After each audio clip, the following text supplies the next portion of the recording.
Hey everybody, it's Lucas here. An important part of staying organized and on top of things is keeping your inbox clean.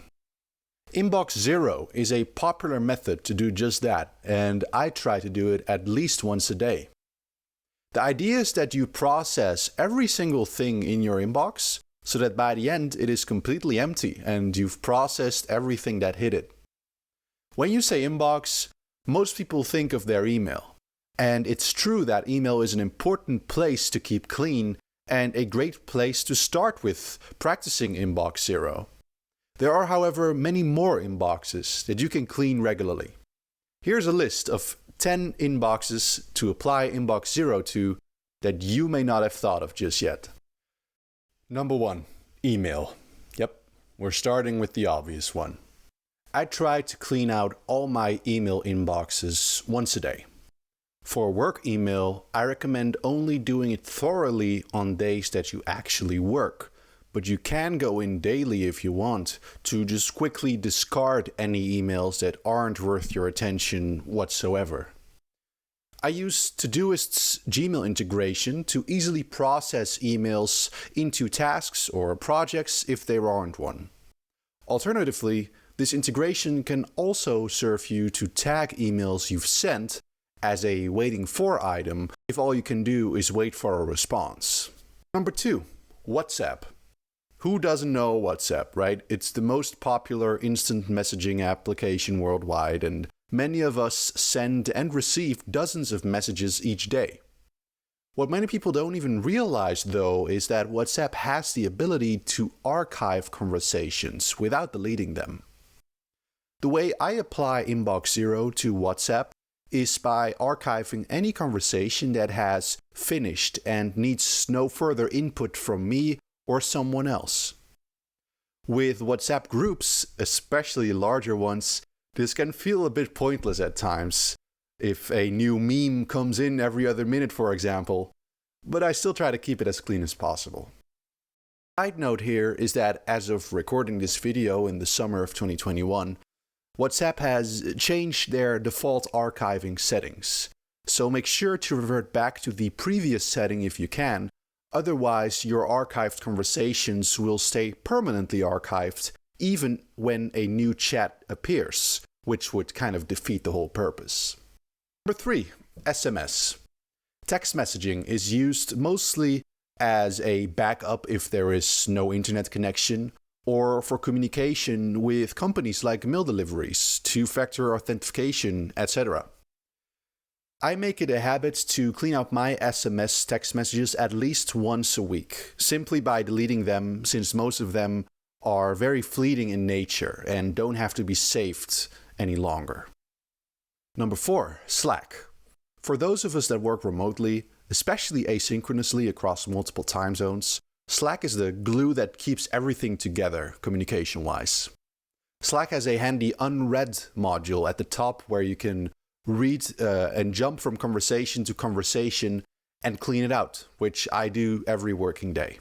Number 5, social media like LinkedIn and Facebook. Most social media has a direct messaging feature. Take a look at the social media you use actively and see if you can archive them.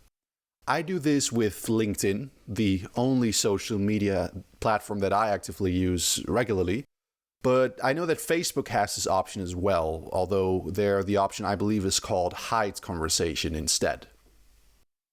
Number 6, your downloads folder. Many of us regularly download files into one set place, which you can configure in your browser. Sometimes we just need these files very quickly, in which case we can often delete them later to save disk space. For more important downloads though, try to make it a habit and move them into their designated folders in your OS so that by the end your downloads folder is cleaned up. I try to do this at least once a week. Number 7, your physical inbox. The first inbox of all, right? What I do when opening my physical mail is to open it while I'm still outside, close to my paper disposal unit. For those pieces of mail that don't require my attention, I don't even take it into the house in the first place, but I get rid of it right away. I live in a highly digitalized country, so there isn't much physical mail to begin with.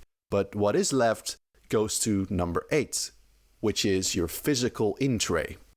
For those of you practicing the getting things done method like myself, having a physical inbox on your desk is imperative to stay on top of things. This will include a place for physical mail, but also maybe a device that needs a battery replacement or a supplement I need to take. Get creative and train yourself to process anything in your physical in-tray that needs your attention once a day. Number 9, your money inbox. And this is a special one to me because I haven't seen it around much.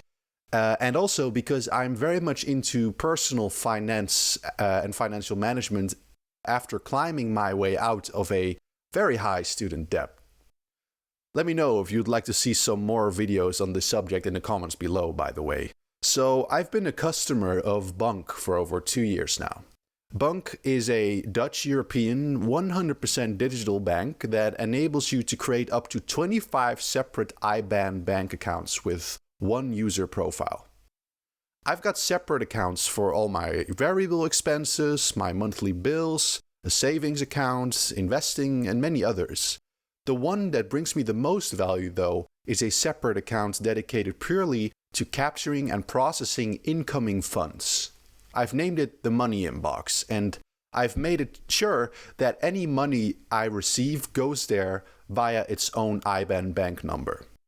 With Bunq's easy sorting options, I can then proceed to organize to stay in line with my budget and financial goals. See if your bank allows for multiple IBANs or equivalents, and if not, consider trying out Bunq using the link in the description. Number 10, your task manager's inbox. Any decent task manager out there has an inbox or allows you to create one at least. For GTDers, this one will be familiar, as I've talked about it at length in my video series on tools for GTD.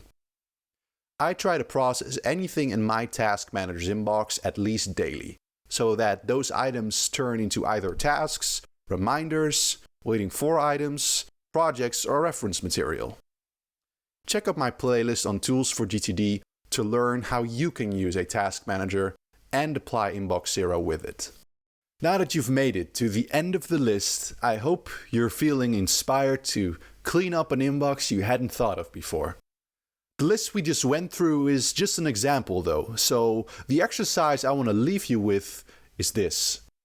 Make a list of everything in your life that may be an inbox to you, and then go ahead and clean them all out regularly. Thank you for watching, and good luck with embracing your Inbox Zero.